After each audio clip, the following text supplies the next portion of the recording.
ആളുകൾ നമ്മളെ റെസ്പെക്റ്റ് ചെയ്യൽ, നമ്മൾ പലപ്പോഴും കേട്ടിട്ടുണ്ട് എന്ത്, ഗീവ് റെസ്പെക്റ്റ് ടേക്ക് റെസ്പെക്റ്റ് എന്നുള്ളത്. അപ്പോൾ നമ്മൾ അതൊരു യാഥാർത്ഥ്യമാണ്. നമ്മൾ റെസ്പെക്റ്റ് കൊടുത്തിട്ടാണോ നമുക്ക് റെസ്പെക്റ്റ് കിട്ടാറ്, അല്ലെങ്കിൽ നമ്മൾ റെസ്പെക്റ്റ് കൊടുക്കുന്ന ആളുകളൊക്കെ നമ്മൾ റെസ്പെക്റ്റ് ചെയ്യാറുണ്ട്. പക്ഷേ ഇതൊരു യാഥാർത്ഥ്യമല്ല. അതായത് നമ്മൾ ഒരാളെ റെസ്പെക്റ്റ് ചെയ്യുന്നുണ്ട് എന്നുള്ളത് കൊണ്ട് അയാൾ നമ്മളെ തിരിച്ച് റെസ്പെക്റ്റ് ചെയ്യണമെന്നില്ല. നമ്മൾ അങ്ങനെ ലൈഫിൽ അങ്ങനെ പോളിസി നമുക്ക് ക്രിയേറ്റ് ചെയ്യുന്നത്, നമ്മളെ റെസ്പെക്റ്റ് ചെയ്യുന്ന ആളുകളെ നമ്മൾ റെസ്പെക്റ്റ് ചെയ്യും, തിരിച്ചു അവരെ റെസ്പെക്റ്റ് ചെയ്യുള്ളൂ എന്നുള്ളത്. പക്ഷേ യഥാർത്ഥത്തിൽ in real life, in streets അതല്ല വർക്ക് ചെയ്യണത്. റിയൽ ലൈഫിൽ എന്താ വർക്ക് ചെയ്യുന്നത് വെച്ച് കഴിഞ്ഞാൽ, നമുക്ക് ഇപ്പോൾ നിങ്ങളൊരാൾ റെസ്പെക്റ്റ് ചെയ്യുന്നില്ല, അല്ലെങ്കിൽ ഇഗ്നോർ ചെയ്യാണ്, അല്ലെങ്കിൽ നിങ്ങൾക്ക് വേണ്ടൊരു അറ്റൻഷൻ കിട്ടുന്നില്ല എന്നുള്ളത്, അങ്ങനൊരു പ്രോബ്ലം ഉണ്ടായിരിക്കെ എന്താണ് അതിനൊരു സൊല്യൂഷൻ എന്നുള്ളതാണ്. അതിൻ്റെ യഥാർത്ഥ സൊല്യൂഷൻ, അല്ലെങ്കിൽ നിങ്ങൾക്ക്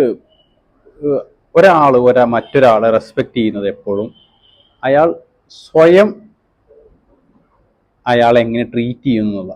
അതായത് ഒരാൾക്ക് സ്വയം സെൽഫ് റെസ്പെക്റ്റ് ഉണ്ടെങ്കിൽ, സെൽഫ് ലവ് ഉണ്ടെന്നുണ്ടെങ്കിൽ അയാൾ എന്ത് ചെയ്യും, അയാൾ അത് നമ്മൾക്ക്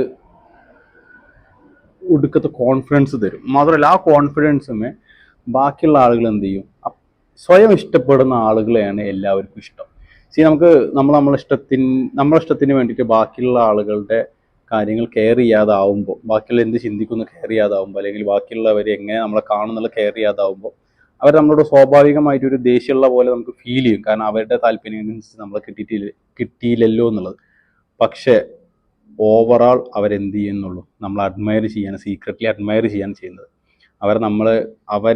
നമ്മൾ അവരൊപ്പം കൂടുതൽ നിൽക്കണം എന്നുള്ളത് അവർ കൂടുതൽ ആഗ്രഹിക്കും. നമ്മളെ പ്രസൻസ് വേണമെന്നുള്ളത് അവർ കൂടുതൽ ആഗ്രഹിക്കും. അപ്പോൾ നിങ്ങളെ ഒരാൾ ഇഷ്ടപ്പെടണം എന്നുണ്ടെങ്കിൽ, അയാൾ നിങ്ങളെ റെസ്പെക്റ്റ് ചെയ്യണമെന്നുണ്ടെങ്കിൽ, build self respect, build self love. നിങ്ങൾ സ്വയം സ്നേഹിക്കുക, സ്വയം റെസ്പെക്റ്റ് ചെയ്യുക. അങ്ങനത്തെ ആളുകളെയാണ് മറ്റുള്ള ഒരാൾക്ക് ഇഷ്ടമാവുകയുള്ളൂ, മറ്റുള്ള ഒരാൾ അഡ്മയർ ചെയ്യുക, അത്തരത്തിലുള്ള ആളുകളെ.